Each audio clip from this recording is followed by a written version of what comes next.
हाँ जी। क्या हाल चाल है आप सबके। Welcome to GST with PS and this is CA। नहीं, दिस इज पुनीत सुराजी वाले। हे भगवान, इस अटक में CA बनाते हैं। बहुत मेहनत करिए, प्लीज प्लीज प्लीज प्लीज। ठीक है, नेवरथलेस जोक्स अपार्ट भाई, हम लोग इस चैप्टर में बात करने वाले हैं एक ऐसे टॉपिक के बारे में जो आप लोगों ने नाम तो बहुत सुना होगा। कौन सा टॉपिक है सर, बता दो। Sir, accounts and records. अरे यार सर, क्या टॉपिक का नाम ले लिया सर। ये पता है अभी नया नया एडिशन हुआ है, हमको हमको मालूम है। हमको मालूम है अभी मई 24 में नया नया एडिशन हुआ है, लेकिन सर यार बड़ा ही वाहियात चैप्टर है यार। पसंद ही नहीं हमको तो, बिल्कुल ही गंदा सा लगता है सर। लेकिन दोस्तों गंदा है, लेकिन देखो सिंपल सी बात है सर, गंदा है लेकिन इंपॉर्टेंट है अपने लिए। क्यों इंपॉर्टेंट है भाई, पहले आपको इंपॉर्टेंस बता देंगे, उसके बाद में आपको पूरा टॉपिक सही से करा देंगे। उसमें आपको इतना स्ट्रांग करा देंगे कि उसका अगर आपको क्वेश्चन आएगा तो आप बैंग ऑन तरीके से उसको कर दोगे, रिप्लाई कर दोगे उसका आंसर। सर क्या है सर इसके अंदर ऐसी चीज। सर पहले आपको बता देते हैं कि इस चैप्टर की इंपॉर्टेंस क्या है। सर इस चैप्टर की इंपॉर्टेंस क्या है, सिंपल सा पॉइंट सर। हम सभी को मालूम है मई 24 में इसका एडिशन हुआ है, अभी अभी नया नया एडेड चैप्टर है।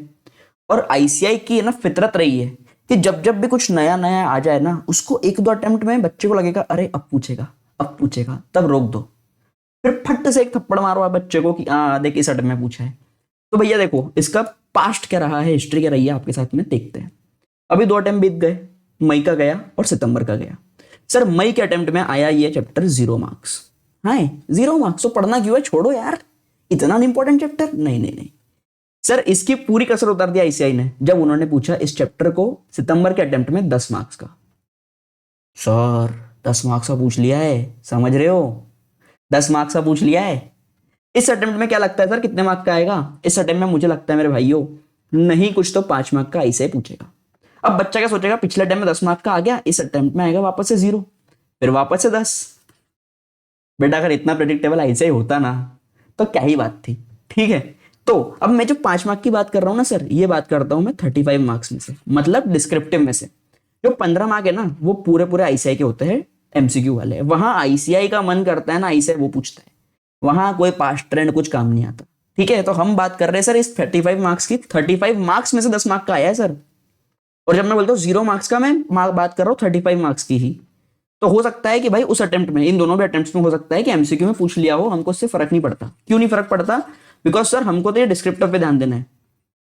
सर MCQ तो ऐसा है कि MCQ के लिए तो आपको 100% पूरा सिलेबस कवर करना ही पड़ेगा, सेकेंड उसका कोई सेकेंडरी प्लान है ही नहीं। आपको पूरा पूरा भाई वो चैप्टर कंप्लीट करना ही पड़ेगा, पूरा पूरा सिलेबस को कंप्लीट करना पड़ेगा। लेकिन जब बात करते हैं सर अकाउंट्स एंड रिकॉर्ड्स की, मुझे लगता है कि मैंने ऐसा सेड कि 5 मार्क का आना है। सर एक 5 मार्क सर किस बहुत मुश्किल है सर यार, समझता नहीं है भाई। तुम्हारा भाई आया ना, सब करा के जाएगा। ठीक है, क्या क्या करेंगे सर हम इस चैप्टर के अंदर, क्या क्या करेंगे इस वीडियो के अंदर, समझने की कोशिश करते हैं भाई। पहले हम सारे ही कॉन्सेप्ट इसके अंदर जो भी है वो कंप्लीट कर ही लेंगे। प्लस तुमको पता है भाई आता है ना तो क्वेश्चन भी कराता है। ठीक है, भाई आता है क्वेश्चन भी कराता है। पूरे TY के करेंगे सर, TY के भी पूरे करेंगे। प्लस इसके बाद भी है, हाँ सर आपके जो 2 क्वेश्चन है ना, मैंने कहा 10 मार्क का है, 2 क्वेश्चन पास्ट पेपर, वो भी करेंगे। प्लस सबसे इंपॉर्टेंट सर, जनवरी 25 की RTP में आपको सर इस पे क्वेश्चन बनाए, उस क्वेश्चन को भी डिस्कस करेंगे। तो सर इतना सब कुछ तुम्हारा भाई तुमको करवाने वाला है। सर इसमें सर मई 24 सितंबर 24 के RTP क्यों नहीं लिया आपने, बिकॉज उनमें क्वेश्चन ही नहीं था इस चैप्टर के ऊपर। भाई ने फुल रिसर्च मार दी है। ठीक है सर, अब आपको समझ में आ गया कि हमको क्या क्या करना है, कितना कितना करना है। अब कैसे क्या करना है वो भी समझते हैं। सर हम इस पूरे चैप्टर को पढ़ेंगे क्वेश्चन आंसर फॉर्मेट में, मतलब एक क्वेश्चन और आंसर, क्वेश्चन आंसर। क्यों सर क्वेश्चन आंसर क्यों, एप्लीकेशन बेस्ड नहीं आएगा इस पे क्वेश्चन, ऐसे पूरी केस स्टडी बन के आएगी उसका आंसर करो, ऐसा नहीं आएगा। तुमको मैंने बोला ना प्रीवियस पीरियड के भी क्वेश्चन बताऊंगा, RTP बताऊंगा, आपको बताऊंगा कि क्वेश्चन आए कैसे इसके ऊपर। फिर आपको जब मालूम पड़ेगा ना यार इतना इजी क्वेश्चन था, इतना इजी आंसर था इसका, तब आपको लगेगा कि यार क्या गलती कर दी थी अपन ने। लेकिन इस बार अपन गलती नहीं करेंगे दोस्त। इस बार मैंने कहा ना, इस बार अपने को बनना है भाई, अपने को जाना फाइनल में, फाइनल में जाके पढ़ना है फिर अच्छे से चीजों को। ठीक है, तो फाइनल में जाना है इस बार, तो जनवरी 25 टिकट टू फाइनाले होना चाहिए आपके। ठीक है, सिंपल सा पॉइंट है सर, समझने की कोशिश करते हैं सर अकाउंट्स एंड रिकॉर्ड्स को। सर सिंपल सा पॉइंट है सर, समझ लिया कि मेरे लिए जरूरी क्यों है। लेकिन सर ये क्यों है आपको पता है, हम किसी भी टॉपिक को पढ़ते हैं ना तो वाई पहले पढ़ते हैं व्हाट के पहले।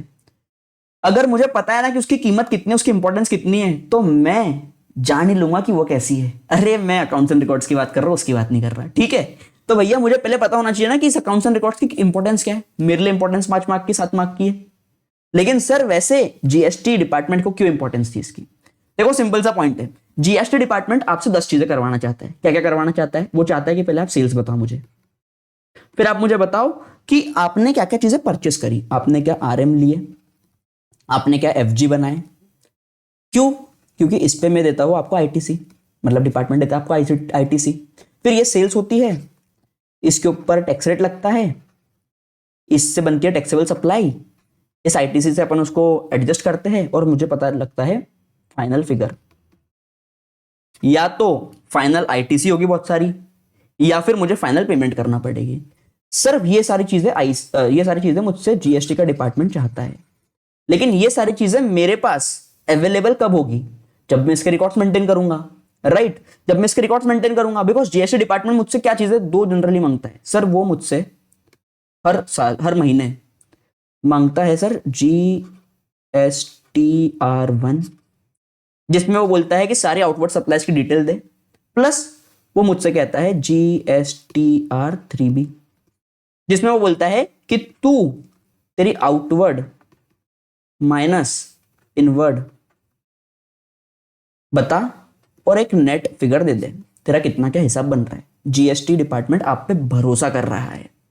अब अगर वो आप पे भरोसा कर रहा है और आपसे सिर्फ GSTR1 मांगता है, GSTR3 भी मांगता है, तो वो आपसे ये एक्सपेक्टेशन रखता है कि ये GSTR1 का तेरे पास कुछ बेसिस होना चाहिए, ये GSTR3 का तेरे पास कुछ बेसिस होना चाहिए। ये बेसिस ही क्या है सर? ये basis he accounts and records है। समझ में आया आपको? इतना डीप है सर, ये इतना डीप है। हम लोगों को लगता है कि कुछ काम का ही नहीं है सर, ये अकाउंट्स एंड रिकॉर्ड्स क्यों ही पढ़ा रहे हो हमको, फालतू सी बातें हैं सर। लेकिन अब आपको पता लग गया कि क्यों इंपॉर्टेंट है, समझ में आ गया। आगे बढ़ते हैं सर। सर किस सेक्शन में गवर्नड है सर? Section number 35। कुछ ना समझे सेक्शन नंबर 35 कोट कर देना, सब सेक्शन 1 सब सेक्शन 2 रहने देना ना भाई, सेक्शन नंबर 35 कोट कर दे तो अभी के लिए, तो फिलहाल बस उतना ही बहुत है। ठीक है सर। किसको किसको लागू है सर? किसको किसको करना पड़ेगा? तो every registered person, if you are not under the purview of GST, आपके ऊपर जरूरत ही नहीं है। तो if you are an URD तो आपके ऊपर जरूरत ही नहीं है। तो but if you are an registered person तो आपके ऊपर लग जाएगा सर। क्या कहता है सर? हर रजिस्टर्ड पर्सन को कहां कहां पर मेंटेन करना पड़ेगा सर? अपने पीपीओबी पे। पीपीओबी बोले तो अरे प्रिंसिपल प्लेस ऑफ बिजनेस, और आपके एपीओबी पे। सर एपीओबी बोले तो एडिशनल प्लेस ऑफ बिजनेस। ठीक है, तो मेरा एक प्रिंसिपल प्लेस ऑफ बिजनेस है, मान लो किसी भी मुंबई में, ठीक है। एपीओबी है मेरा पुणे में और एपीओबी है मेरा नागपुर में।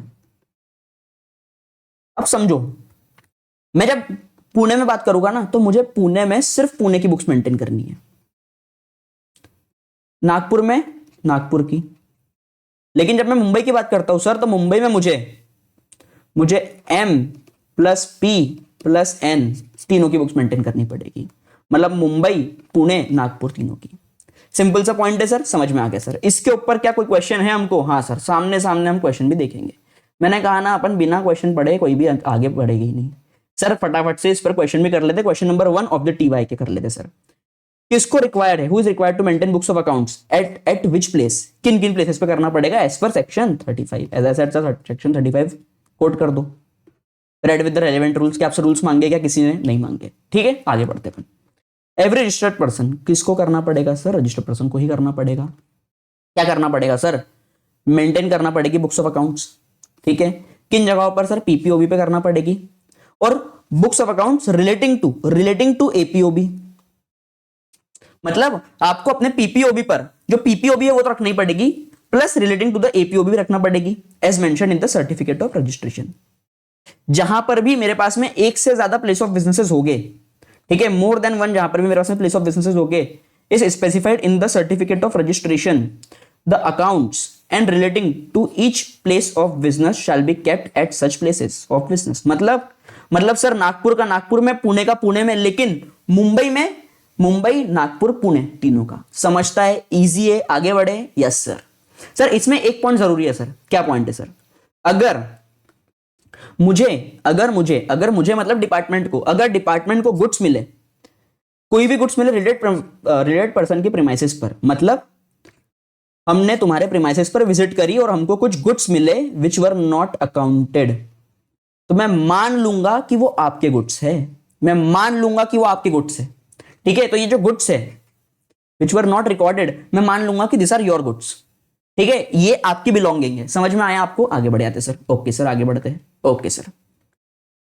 सर अब पॉइंट आता है सर अगला क्वेश्चन का। मैंने आपको बता रहा हूं, मैं आपको क्वेश्चन भी साथ साथ में करवाते जा रहा हूं दोस्त। अगला क्वेश्चन क्या है, पढ़ते हैं अपन लोग। सर अकाउंट्स एंड रिकॉर्ड्स किसको किसको मेंटेन करने पड़ेंगे, ठीक है, सॉरी कौन से मेंटेन करने पड़ेंगे, किसको किसको समझ लिया, अब समझते कौन से मेंटेन करने। सर पहला अकाउंट्स एंड रिकॉर्ड्स आपको मेंटेन करना पड़ेगा, आपको true and correct account maintain करना पड़ेगा। किनका? सिमी और का।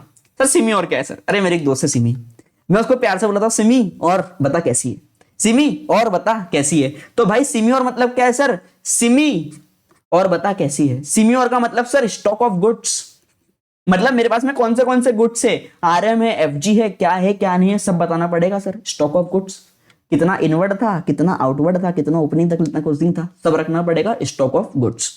आई कौन I sir? Inward I, outward I of goods and supplies services. मतलब sir inward and outward supply of each goods and services मुझे रखनी पड़ेगी। मेरा इनवर्ड क्या था, मेरा आउटवर्ड क्या था, वो भी रखना पड़ेगा सर।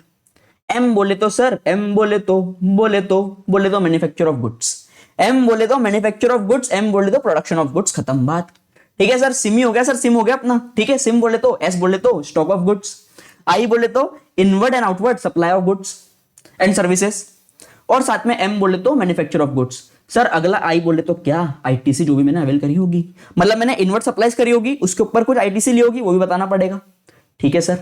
सर और बोले तो अरे मैंने आउटवर्ड करी होगी, उस पर मुझे आउटपुट टैक्स बना होगा, वो भी बताना पड़ेगा। आर बोले तो कुछ ऐसे रूल्स ने बताए हुए हैं रिकॉर्ड्स, वो भी मेंटेन करने पड़ेंगे। सर क्या रिकॉर्ड्स है वो भी समझेंगे, पहले हम इसको रट लेते हैं। एज आई सेड, मैं आपको कुछ चीजें न्यूमेरिक से भी बताऊंगा, कुछ चीजें कॉन्सेप्ट से बताऊंगा, लेकिन आपको दिमाग में बिठा दूंगा कि आप पेपर में बिल्कुल ही गलती ना करके आ पाओ, ठीक है। समझते सर क्या है? सिमी और बता कैसी है। सिमी और का मतलब सर पहला स्टॉक ऑफ गुड्स, दूसरा inward and outward supply of goods and services और बोथ, तीसरा M manufacture of goods, I बोले तो आईटीसी अवेल्ड, ओ बोले तो आउटपुट टैक्स पेबल और पेड, और अगला है सर आपका records to be prescribed by rules. क्या क्या रूल्स ने रिकॉर्ड्स प्रिस्क्राइब करे हुए? इजी है, आगे बढ़े। Yes sir. सर क्या क्या रिकॉर्ड्स है वैसे, क्या क्या रिकॉर्ड्स मुझे मेंटेन करने पड़ेंगे सर?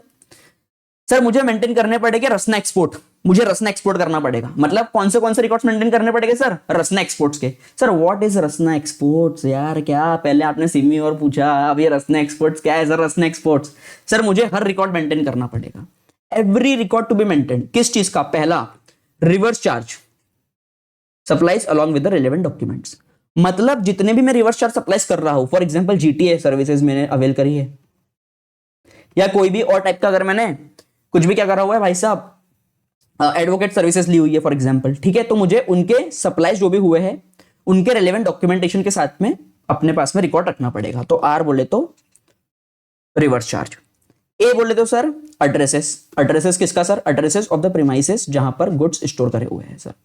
मतलब हो सकता है ना, समझो कि एक तो मेरा पीपीओबी पर हो, एक मेरा एपीओबी पर हो,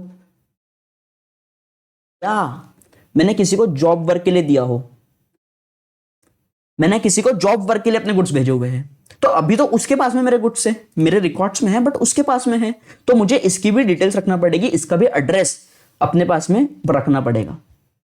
प्लस जब मैं इस इंसान को गुड्स डिस्पैच करवाता हूं ना, मुझे एक डिलीवरी चालान बनाना पड़ेगा, डीसी डिलीवरी चालान बनाना पड़ेगा, ठीक है, डिलीवरी चालान बनाना पड़ेगा, तब जाकर के मैं उसको बिना सप्लाई करे भेज सकता हूं, ठीक है। Okay sir.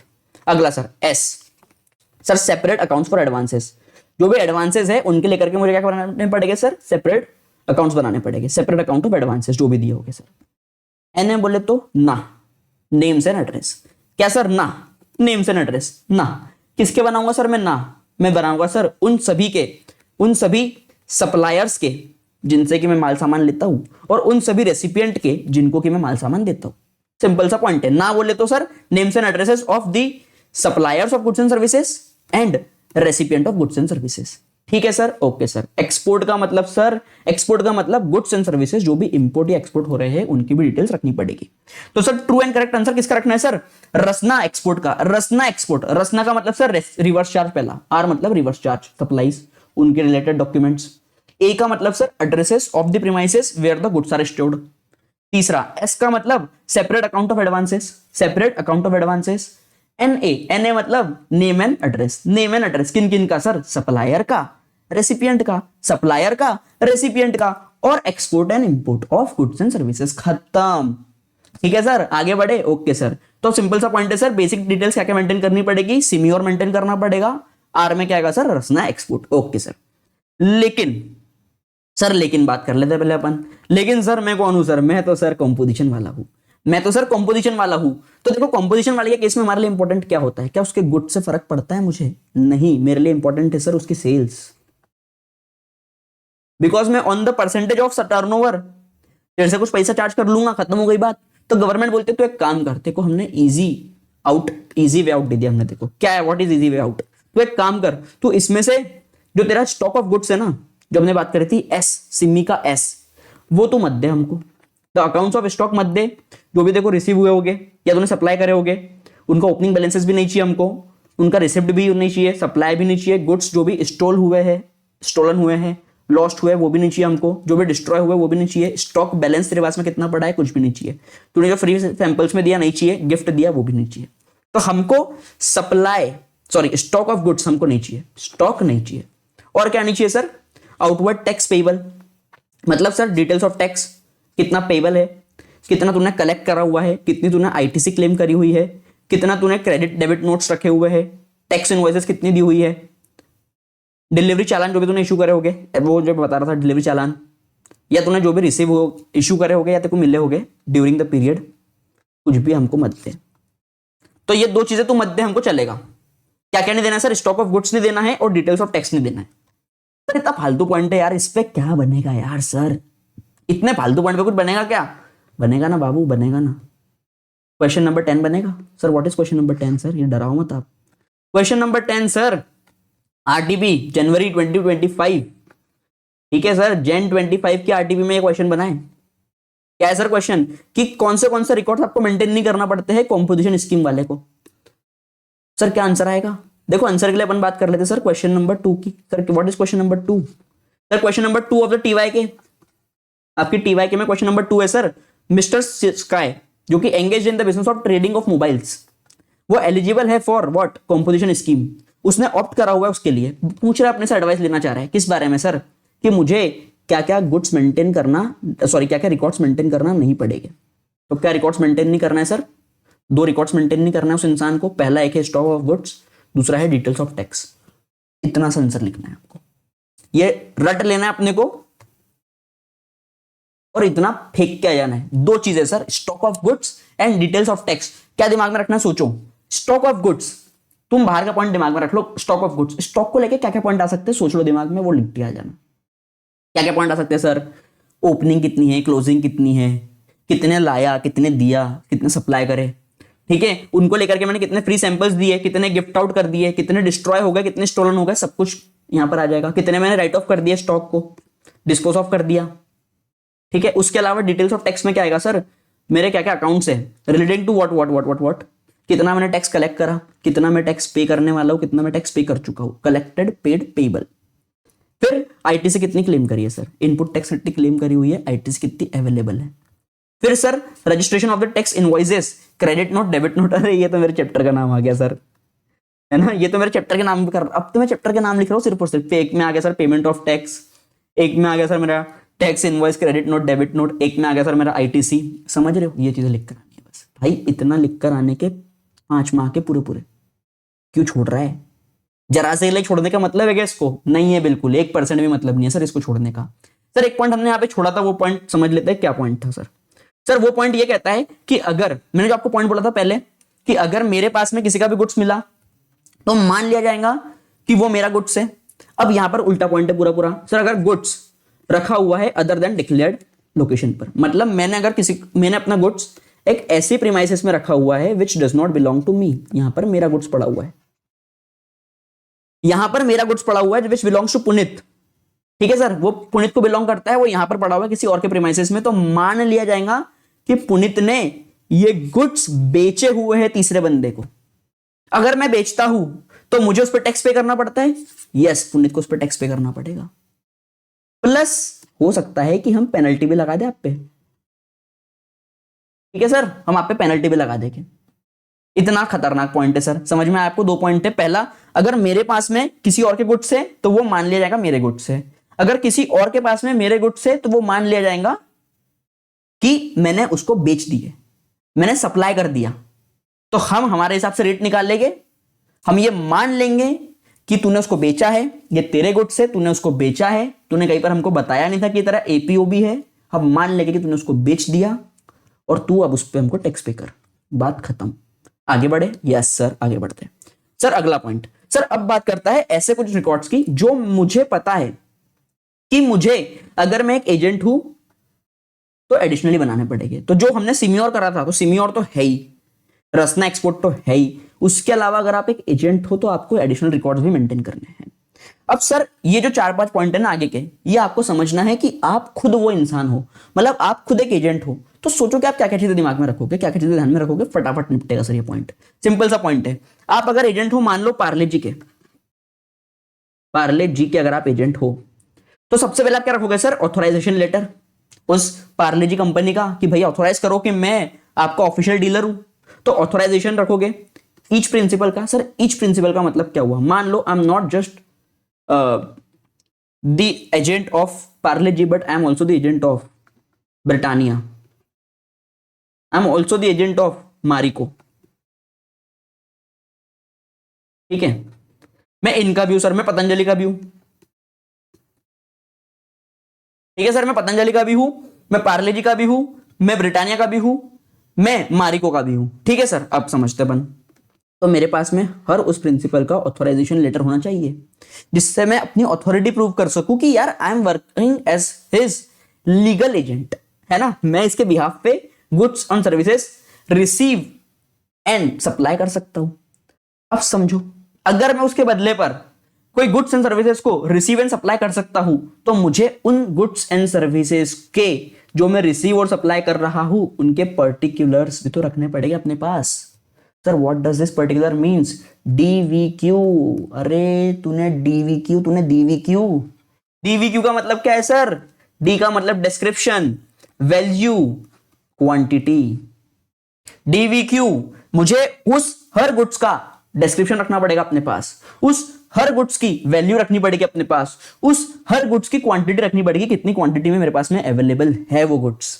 ठीक है, तो मुझे उसके हर पर्टिकुलर्स रखने पड़ेंगे, पर्टिकुलर्स इंक्लूड डीवीक्यू। अरे तूने डीवीक्यू, उसको तूने एजेंसी डीवीक्यू। ठीक है, तो डीवीक्यू, डीवीक्यू का मतलब sir description, value and quantity.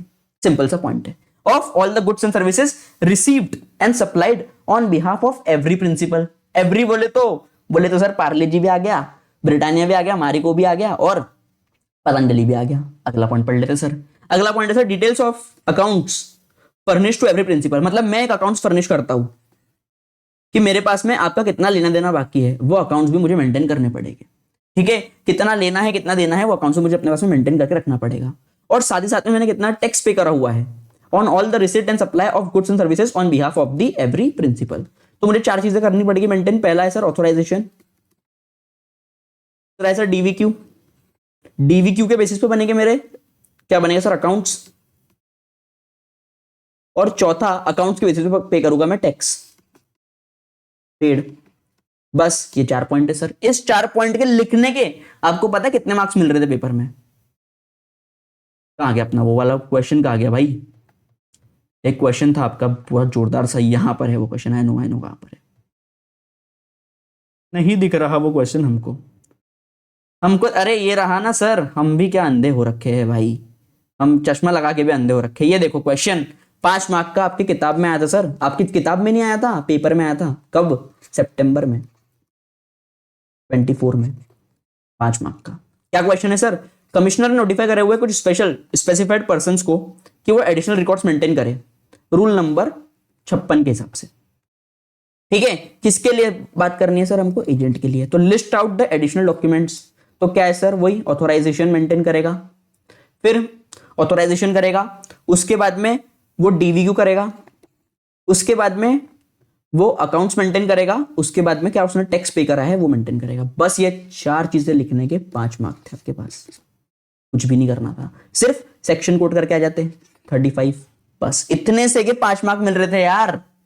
5 marks छोड़ के आए हो तुम, अगर तुमने ये वाला क्वेश्चन नहीं करा है तो। ठीक है कोई बात नहीं, उस टाइम पे पुनीत भैया भी नहीं देना साथ में, इस बार है, तो इस बार तो अपन मार्क्स बिल्कुल नहीं छोड़ रहे अपन। आगे बढ़े सर, यस सर। अगला पॉइंट पढ़ लेते सर। क्या हो अगर सर मैं एक मैन्युफैक्चरर हूं या फिर मैं एक सर्विस प्रोवाइडर हूं। मतलब if you are a manufacturer और सर्विस प्रोवाइडर, तो उस केस में आपको सिम्योर तो करना ही है, आपको रसना एक्सपोर्ट तो करना ही है, लेकिन साथ में आपको, अगर आप एक मैन्युफैक्चरर हो तो आपको मंथली प्रोडक्शन जो हो रहा है इनका, क्या क्या आरएम्स यूज कर रहे हो आप, रॉ मटेरियल कौन से यूज कर रहे हो मैन्युफैक्चर करने के लिए, और क्या क्या मैन्युफैक्चर कर रहे हो आप गुड्स एफजी, क्या क्या उनके वेस्ट निकल रहे हैं, स्क्रैप निकल रहा है, क्या क्या उनके बाय प्रोडक्ट निकल रहे हैं, सब कुछ आपको मेंटेन करना पड़ेगा मंथली बेसिस पर। हम नहीं बोल रहे डेली बेसिस पे करो, मंथली पे कर लो, प्रॉब्लम नहीं है। ठीक है सर, तो मंथली प्रोडक्शन करना पड़ेगा, मंथली प्रोडक्शन अकाउंट अपने को रखना पड़ेगा, जिसमें अपन क्वांटिटेटिव डिटेल्स देंगे, किनकी क्या आरएम लगे, उससे क्या एफजी बने, इसके दौरान कुछ वेस्ट हुआ होगा, और साथ में इसके साथ में कुछ ना कुछ बाय प्रोडक्ट बने होंगे। बस ये 4 चीजों की डिटेल दे दो हमको, खत्म। इतना ईजी है सर, अगर मैन्युफैक्चरिंग आ गया तो इतना ईजी है sir. What in the case of a service provider. Sir service provider मतलब भाई मैं मान लो कि कल को जीएसटी में रजिस्टर्ड हो जाओ, तो मुझे क्या क्या मेंटेन करने पड़ेंगे, स्टॉक्स क्या क्या रिकॉर्ड्स मेंटेन करने पड़ेंगे, ये समझ लेते हैं। आई एम अ सर्विस प्रोवाइडर, मैं आपको टीचिंग सर्विसेज दे रहा हूं, क्या क्या रिकॉर्ड्स है सर। पहला, मुझे क्वांटिटेटिव डिटेल रखनी पड़ेगी, क्या सर, जो भी मैंने प्रोविजन ऑफ सर्विसेज के लिए जो भी गुड्स यूज करे हैं उनकी। मतलब मान लो कि मैं राइटिंग पैड यूज करता हूं सर, राइटिंग पैड, ये कैमरा जो मैं यूज कर रहा हूं, ये लैपटॉप जो मैं यूज कर रहा हूं, ये जो माइक यूज कर रहा हूं, इनकी क्वांटिटेटिव डिटेल्स रखनी पड़ेगी, पहला पॉइंट। दूसरा, क्या क्या सर्विसेज मैंने ली है इसके अलावा, या फिर जो भी सर्विसेज में सप्लाई कर रहा हूं, details of the input services utilised and services supplied. खत्म बात, सिंपल सा पॉइंट है सर, इजी सा पॉइंट है, आगे बढ़ते हैं। ठीक है सर, तो मैन्युफैक्चरर केस में ये वाला पूरा चार्ट याद रख लेना, आरएम से एफजी बनता है, वेस्ट होता है, बाय प्रोडक्ट निकलता है, इनकी डिटेल रखना है मंथली बेसिस पर।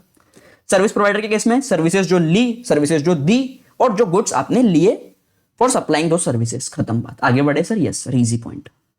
ओके सर, अगला पॉइंट आता है सर आपके सामने, आपकी कंप्यूटर स्क्रीन पर ये रहा। क्या है सर पॉइंट, सर रिकॉर्ड्स क्या क्या मेंटेन करने पड़ेंगे मुझे, अगर मैं ओनर या फिर ऑपरेटर हूं किसी भी गोडाउन का, वेयर हाउस का, और या फिर एक ट्रांसपोर्टर हूं। तो अगर मैं किसी भी गोडाउन वेयर हाउस का ओनर हूं या फिर ऑपरेटर हूं, किसका, ट्रांसपोर्ट कंपनी का ट्रांसपोर्टर हूं मैं, तो मुझे क्या क्या रिकॉर्ड्स मेंटेन करने पड़ेंगे। ठीक है, पहली बात वो कहता है कि क्या क्या रिकॉर्ड्स मेंटेन करने पड़ेंगे। सर किसको किसको मेंटेन करने पड़ेंगे ये बताओ। सर किसको किसको मतलब, अरे समझो ना, ट्रांसपोर्टर हो सकता है कि जीटीए हो, उसके ऊपर ऑब्लिगेशन नहीं है रजिस्टर होने की, तो क्या कहता है वो, भले ही आप ट्रांसपोर्टर हो, भले ही आपको रजिस्ट्रेशन होने की जरूरत नहीं है, लेकिन फिर भी आप रजिस्टर्ड हो या अनरजिस्टर्ड हो, आपको ये रिकॉर्ड्स तो मेंटेन करनी पड़ेगी बाबू। आप अगर ट्रांसपोर्टर हो और अगर आप अनरजिस्टर्ड भी हो, तो भी नीचे वाले दिए हुए रिकॉर्ड्स तो मेंटेन करना ही करना। क्या क्या रिकॉर्ड से समझते हैं सर, अगर मैं रजिस्टर्ड हूं तो मेरे पास में तो रजिस्ट्रेशन सर्टिफिकेट है, लेकिन अगर मैं अनरजिस्टर्ड हूं तो क्या करना पड़ेगा सर, मुझे एक यूनिक एनरोलमेंट नंबर लेना पड़ेगा।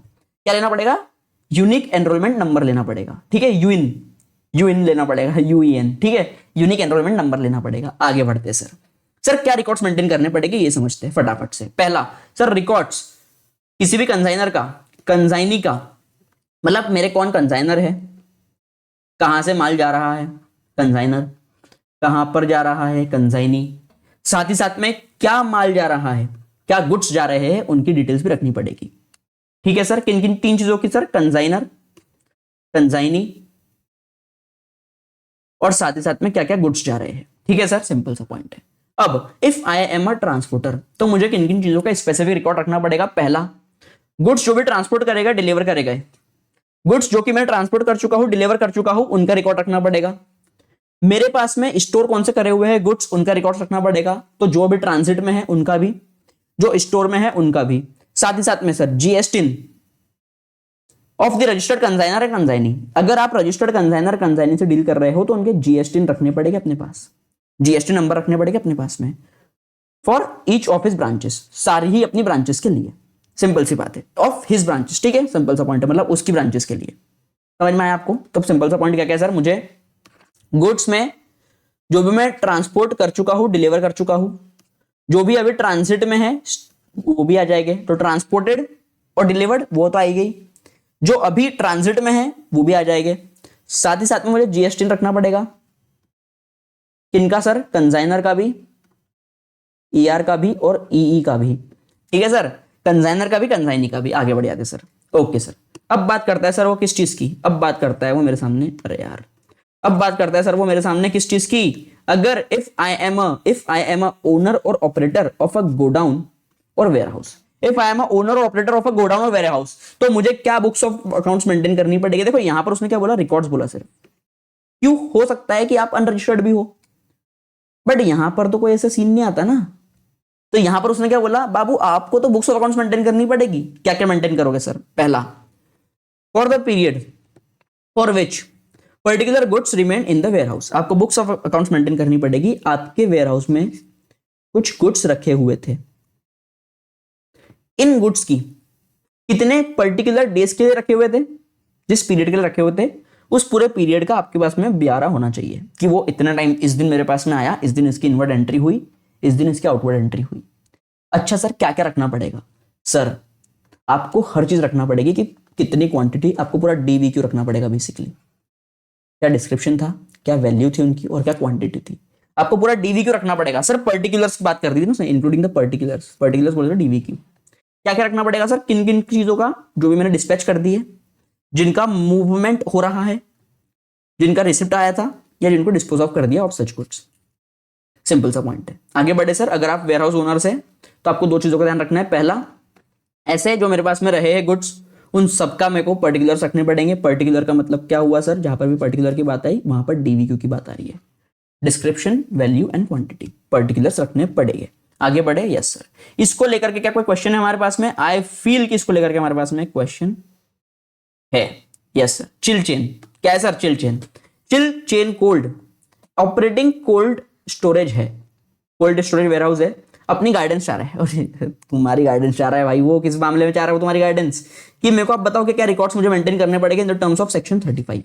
क्या रिकॉर्ड्स मेंटेन करने पड़ेंगे सर? चिल चेन कोल्ड जो है वो रिमेन कर रहा है, shall maintain the records of the consignor, consignee. वही देखो क्या क्या रखना पड़ेगा सर? हर कंजाइनर का रखो, हर कंजाइनी का रखो, और साथ ही साथ में रिलेवेंट डिटेल्स रखो उस गुड्स की। तो वही सीआर, सीई एंड गुड्स की डिटेल्स रखो, पहला पॉइंट। दूसरा, मेंटेन क्या करना पड़ेगा? ऑल्सो मेंटेन क्या करना पड़ेगा sir? Books of accounts maintain करनी पड़ेगी in respect to the period for which वो पर्टिकुलर गुड्स, जो पर्टिकुलर गुड्स है वो आपके वेयर हाउस में रहे, including what, including dispatch, movement, receipt and disposal of such goods. Simple सा पॉइंट है। अब सर अगला पॉइंट हमारे सामने थोड़ा सा एक्स्ट्रा पॉइंट है सर, वो समझ लेते हैं। क्या बोलता है sir? Chill chain shall also store the goods, chill chain shall store the goods in such a manner, आपको ऐसे मैनर में गुड्स रखने पड़ेंगे। मतलब ये अकाउंटिंग वाला पॉइंट नहीं है, लेकिन ये आइडेंटिकल पॉइंट है सर, आइडेंटिटी पता करने वाला पॉइंट है। मतलब आपके पास में आपका cold chain storage, cold storage change है। अब उस केस में कोल्ड स्टोरेज है आपके पास में, अब उसमें ए के भी गुड्स है, बी के भी गुड्स है, सी के भी गुड्स है, डी के भी गुड्स है, और ई के भी गुड्स है। तो मुझे कहां से पता चलेगा कि ये ई का है, ये बी का है, ये ए का है, ये डी का है, ये सी का है? तो आपको उनको कुछ ऐसे मैनर में जमाने पड़ेंगे कि वो मैं आइडेंटिफाई कर सकूं आइटम वाइज भी और ओनर वाइज भी, कि हाँ ये जो आइटम है ना, ये particular item this belongs to A, this particular item belongs to D, this particular item belongs to C. समझा आपको? इस तरीके से, ताकि कल को अगर फिजिकल वेरिफिकेशन करता है हमारा, या फिर इंस्पेक्शन करता है पीओ आकर के, प्रॉपर ऑफिसर आकर के, अगर आपके पास में आकर के क्या करते हैं फिजिकल वेरिफिकेशन, तो आप बता सको कि ये इसका है, ये इसका है, ये इसका है, ये इसका है, और वो इसका है। खत्म बात। आगे बढ़ते हैं सर। अपन बहुत इनडेप्थ जाकर के बात कर रहे हैं दोस्त, ठीक है? आगे बढ़ते हैं सर। ओके, क्या separate books of account maintain करनी पड़ेगी अगर मैं वर्क्स कॉन्ट्रैक्ट हूं? अगर मैं वर्क्स कॉन्ट्रैक्ट लेता हूं तो मतलब अगर मैं ठेकेदार हूं, अगर मैं इंजीनियर हूं, तो मुझे क्या क्या चीजों का ध्यान रखना पड़ेगा? सर यहाँ पे ज्यादा करके बात होती है सर नेम एंड एड्रेस की, ना की बात होती है सर। नेम एंड एड्रेस किसका किसका रखना पड़ेगा सर? पहला, नेम एंड एड्रेस रखना पड़ेगा मुझे उन पर्सन का जिनके बिहाफ पर मैं कॉन्ट्रैक्ट एग्जीक्यूट कर रहा हूं, मतलब जो मेरे सर्विसेज के रेसिपिएंट है, उन पर्संस का जिनके की नाम पर मैं, जिनके की बिहाफ पर मैं वर्क्स कॉन्ट्रैक्ट ले रहा हूं, ठीक है? जिनके के नाम पर मैं एग्जीक्यूट कर रहा हूं, जिनका कि मैं घर बना करके दे रहा हूं। सिंपल सा पॉइंट। अगला, सप्लायर जिनसे कि मैं गुड्स एंड सर्विसेज रिसीव कर रहा हूं। तो सिंपल सा पॉइंट है, मुझे सीमेंट भी लगेगा, मुझे लोहा भी लगेगा, मुझे कई सारी और चीजें लगेगी, राइट? पेंट लगेगा, तो ये जो सारी चीजें मेरे को लगने वाली है, कुछ सप्लायर से लगेगी, उन सप्लायर्स की भी डिटेल मुझे मेंटेन करनी पड़ेगी, उनके नेम मेंटेन करने पड़ेंगे, एड्रेसेस मेंटेन करने पड़ेंगे। ठीक है, ये 2 पॉइंट तो अपने हो गए नेम एंड एड्रेसेस को लेकर के। अगला पॉइंट सर, मुझे कुछ सेपरेट रिकॉर्ड्स मेंटेन करने पड़ेंगे। अब समझो, एक ठेकेदार है या एक इंजीनियर है सर, इंजीनियर का ए भी काम चल रहा है, बी साइड पे भी काम चल रहा है, सी साइड पे भी काम चल रहा है और डी पे भी काम चल रहा है। तो वो कह रहा है कि आपको सेपरेट रिकॉर्ड्स मेंटेन करने पड़ेंगे ए बी सी डी चारों के।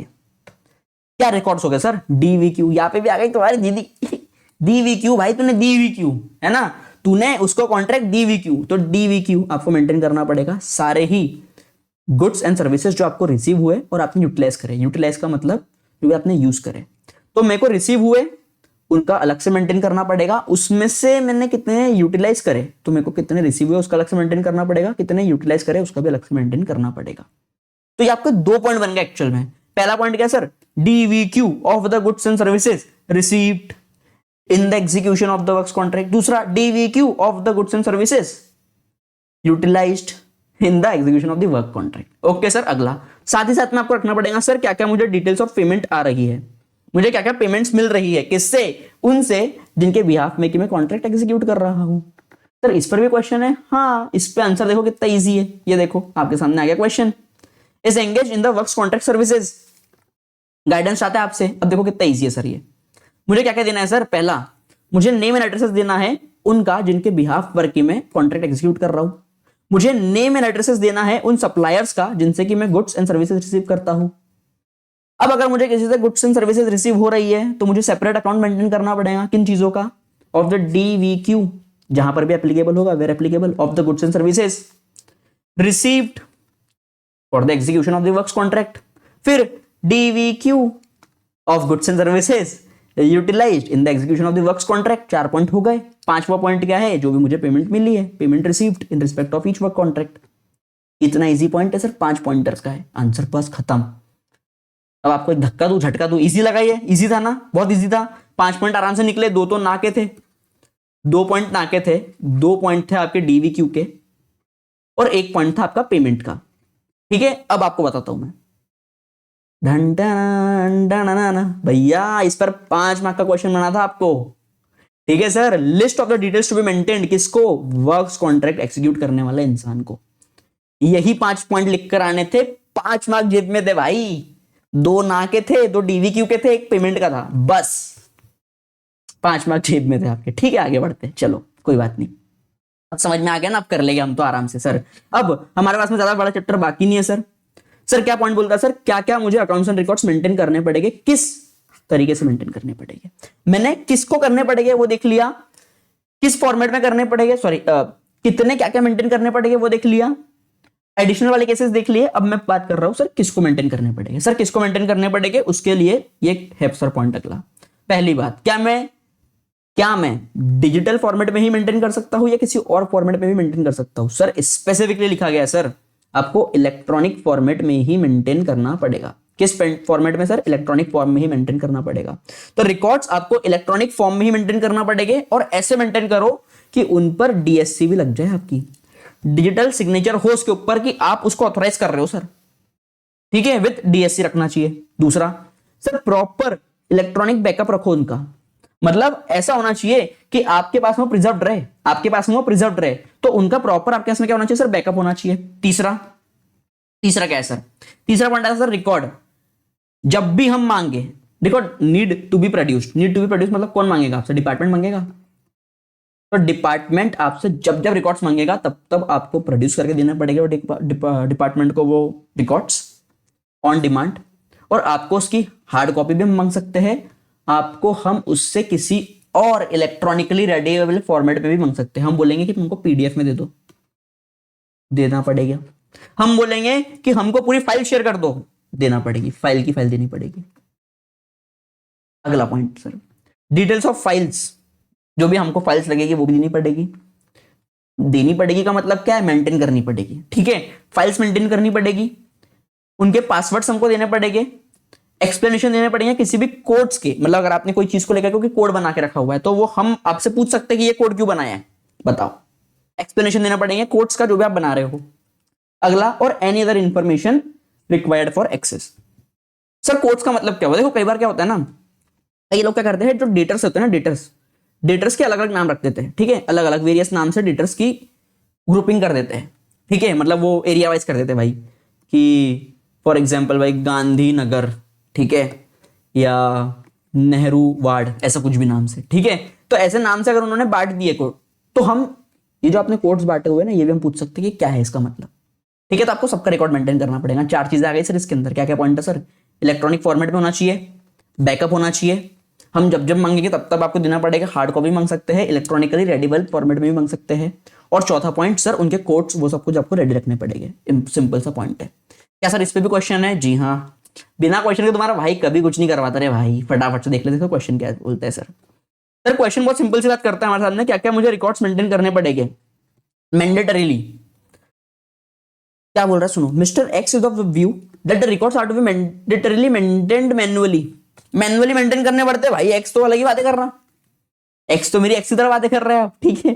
तो you are required to examine the view taken by mister X. क्या मेरी मतलब मिस्टर एक्स ने जो बात करी है क्या सही है क्या? नहीं, मेरी मिस्टर एक्स जो बात कर रही है, सॉरी बात कर रहे हैं, is not valid in law, it is not valid in law. सही नहीं बात है, गलत बात कर रहे हो सर मिस्टर एक्स। क्यों गलत बात कर रहे हो? Because the books of accounts include any digital form of data should be stored in a electronic device.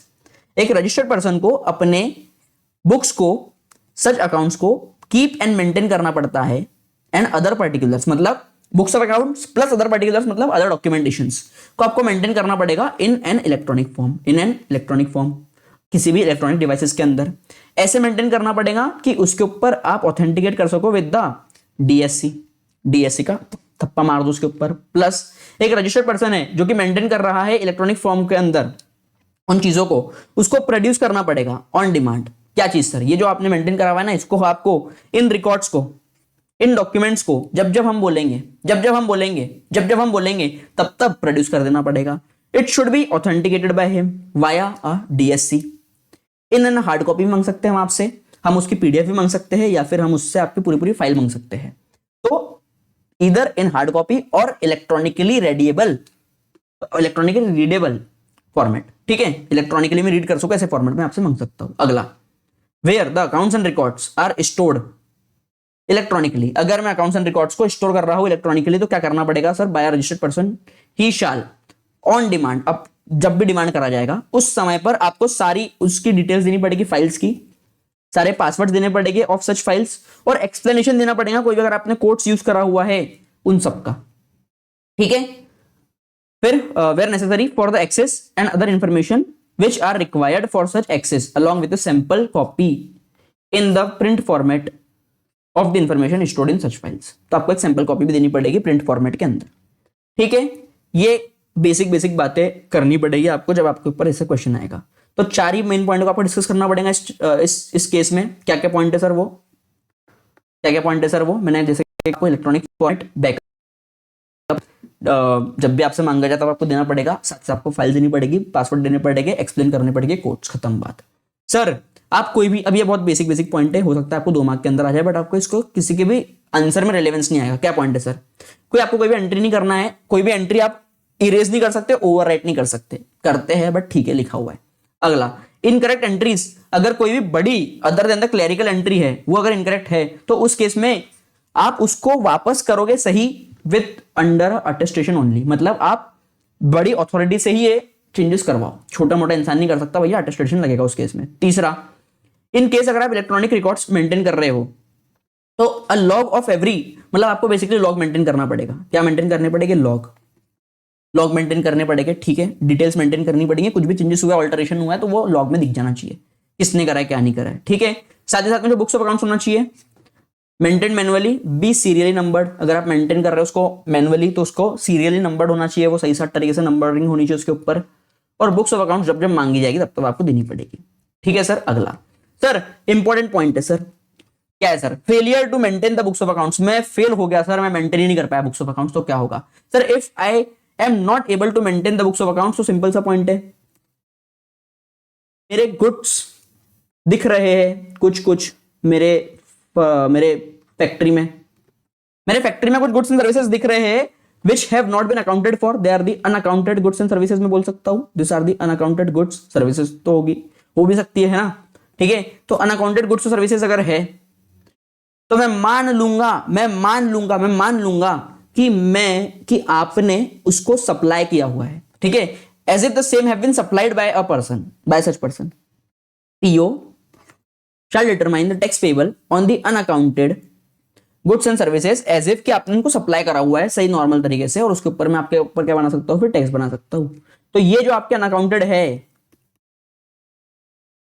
वही वाला कैसे, अगर ये कहीं और पाएगा मान लो, ठीक है, तो मैं ये मान लूंगा कि ये सप्लाई करे थे आपने, पहला पॉइंट। या फिर अगर आपके प्रीमाइसेस में मिले हैं तो मैं ये मान लूंगा कि दिस बिलोंग्स टू यू, आपने रिकॉर्ड मेंटेन करा हो नहीं मेंटेन करा हो मुझे फर्क नहीं पड़ता। अगर आप मेंटेन नहीं कर रहे हो रिकॉर्ड्स तो सिंपल सी बात है, PO has all the rights कि वो मान ले, अज्यूम कर ले, एज इफ लिखा हुआ है ना, अज्यूम कर ले कि वो आपने ही सप्लाई करे हुए हैं, ठीक है। Has been supplied by such person, supply कर चुके हो आप ये सारे गुड्स एंड सर्विसेज को, बिकॉज आपके रिकॉर्ड में तो मेंटेन नहीं है। तो आपके पास में जो चीज दिख रही है वो मैं क्यों ना मान लू कि ये आपकी नहीं किसी और की है, ये भी कर सकता है पीओ। किसी और की है मतलब आपने ये बेच दी है, अगर आपके रिकॉर्ड्स में नहीं है मतलब आपने बेच दी है।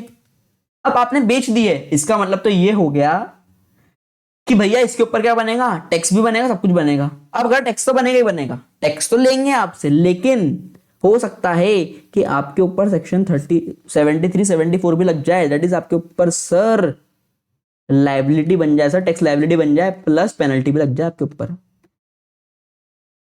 हम डिमांड खड़ी कर देंगे सर, टैक्स लाइबिलिटी बोल रहे डिमांड खड़ी कर देंगे, प्लस आपके ऊपर पेनल्टी भी लग सकती है। तो संभल कर सोचना कि मैं बुक्स नहीं बनाने वाला हूं, अगर आप मेंटेन नहीं करते तो बहुत बड़ी दिक्कत में आ जाओगे आप, ठीक है सर। आगे बढ़ते हैं, अगला पॉइंट आता है सर, ये वाला पॉइंट मुझे लगता है कि आपको हद से हद आएगा भी, तो आपको एज अ 2 मार्क का एमसीक्यू पूछ लेगा, 1 मार्क का एमसीक्यू पूछ लेगा। फटाफट से देखते हैं सर, आपको कितने महीनों के लिए बुक्स मेंटेन करनी पड़ेगी अपने पास।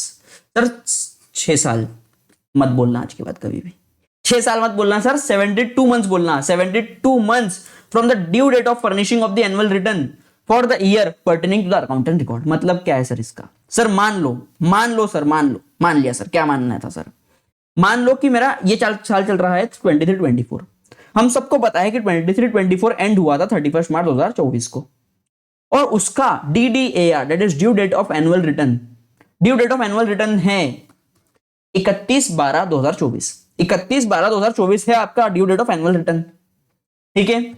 अब इस due date of annual return के 6 साल तक के, 6 साल नहीं बोलना है, क्या बोलना है आज के बाद, 72 मंथ्स के अंदर 72 मंथ्स तक के आपको बुक्स ऑफ अकाउंट्स मेंटेन करनी पड़ेगी। तो आप मेंटेन कब करोगे, नॉर्मली नेचुरली आपको कब तक के मेंटेन करनी चाहिए, आपको मेंटेन करनी चाहिए सर वो 31/12/2030 तक के, सिंपल सा पॉइंट है सर, 6 साल तक के, दैट इज 72 मंथ्स तक के आप क्या करोगे सर, मेंटेन करोगे अपनी बुक्स ऑफ अकाउंट्स। अब केस आता है सर दूसरा, ये तो हो गया बेसिक केस। अब वो बोलता है मान लो कि आपका जो केस था ना वो कहीं पर अपील में फंसा हुआ था, कहीं पर रिवीजन में फंसा हुआ था, या किसी प्रोसीडिंग में फंसा हुआ था। कहां पर हो सकता है सर, अपेलेट अथॉरिटी पे था, रिविजनल अथॉरिटी पे था, या ट्रिब्यूनल में था, कोर्ट में था, और इन्वेस्टिगेशन चल रही है उसकी। तब क्या होगा सर, उस केस में बोलेगा वो देखो 1 year after the final disposal of such investigation appeal revision proceeding, इन सब के फाइनल वर्डिक्ट आने के 1 साल के अंदर 1 साल तक क्या आपको मेंटेन करना पड़ेगी, या फिर 72 मंथ्स ऑफ द वो DDAR, ठीक है, 72 month of the duty of AR for the financial year जिसके अंदर अपन अकाउंट्स मेंटेन कर रहे हैं, विच एवर इज लेटर। नहीं समझा सर आपने क्या बातें बोली, मन में पढ़ा नहीं, क्या बोलते समझ नहीं आया, यहां पर आओ, तुम्हारा भाई आया है ना, सब करा के जाएगा, देखो ठीक है। लास्ट पॉइंट बचा, अच्छे से करते, सुनो।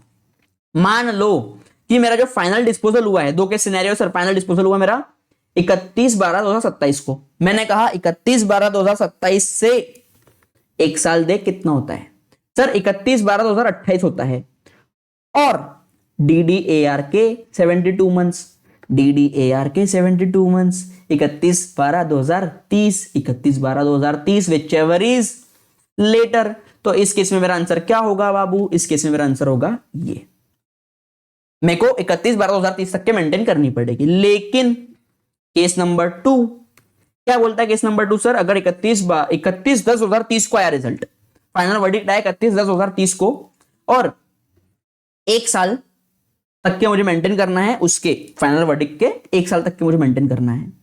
ठीक है, 1 साल मेरा कंप्लीट होता है 31/10/2031 में, 31/10/2031 में। तो या फिर मेरा 72 months from the DDAR, that is 31/12/2030, whichever is later. इस केस में आंसर क्या होगा मेरा? इस केस में आंसर आप खुद को पता है, whichever is later, later is 31/10/2031। तो इसी के साथ सर हमको ये वाला पॉइंट भी समझ में आ गया। ये वाला पॉइंट क्या बोलता था, और हमारा इसी के साथ में सर ये पूरा चैप्टर भी इन ऑल रिस्पेक्ट्स कंप्लीट हो गया। आई डोंट नो कितने मिनट में कंप्लीट हुआ है, बट आपका chapter in all respect complete हो गया है।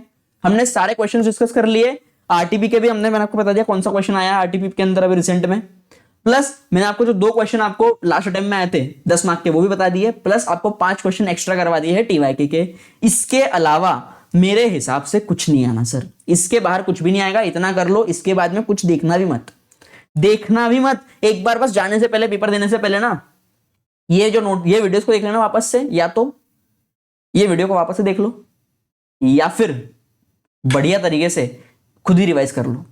इसके अलावा आपको कुछ करना नहीं है, अच्छे से रिवीजन करो भाई। मैं आपको बोल रहा हूं सर, पक्के हैं इसमें से 5 मार्क पक्के है सर। देखो हम लोग जो कर रहे हैं ना भाई, अभी यहां पर हम लोग कर रहे हैं लगातार मेहनत, मतलब मेरी अपनी बात नहीं कर रहा हूं, आपकी बात कर रहा हूं। आप कर रहे हो लगातार मेहनत, आपको पता है आप दिन रात जग रहे हो, ठीक है। क्यों जग रहे हो आप, इतना क्यों करना है हम सबको? मैं भी मेहनत करता हूं अपनी पढ़ाई के टाइम पर, आप भी मेहनत कर रहे हो अपनी पढ़ाई के टाइम पर। क्यों कर रहे हैं हम? सिर्फ एक चीज के लिए, सिर्फ एक चीज के लिए कि कल को यार जब दुनिया में जाएंगे ना, कल को जब दुनिया में जाएंगे ना भाई, तो मेरे नाम के आगे एक चीज होनी चाहिए सर, मुझे अपने आप को इंट्रोड्यूस ना करना पड़े, मैं सिर्फ बोल दूं CA, फिर जो भी आपका नाम है, ठीक है, CA PS में लिख देता हूं खुद के लिए। तो हम क्यों मेहनत कर रहे हैं इतनी पता है? हम सिर्फ इस एक चीज के लिए मेहनत कर रहे हैं, CAPS बनने के लिए, CA जो भी आपका नाम है आप वो बनने के लिए मेहनत कर रहे हो, ठीक है। हम मेहनत किसी और के लिए नहीं कर रहे, खुद के लिए कर रहे हैं। इससे हमें मिलने क्या वाला है सर? इससे हमें मिलेगी एक ही चीज, सबसे इंपॉर्टेंट। जॉब तो सबको लग जाएगी, जॉब तो किसी को भी लगेगी। इससे आपको मिलेगा सर इंट्रोडक्शन, ऐसा इंट्रोडक्शन जहां पर आपको इंट्रोड्यूस नहीं करना पड़ेगा अपने आप को। Your name itself will be an introduction to you.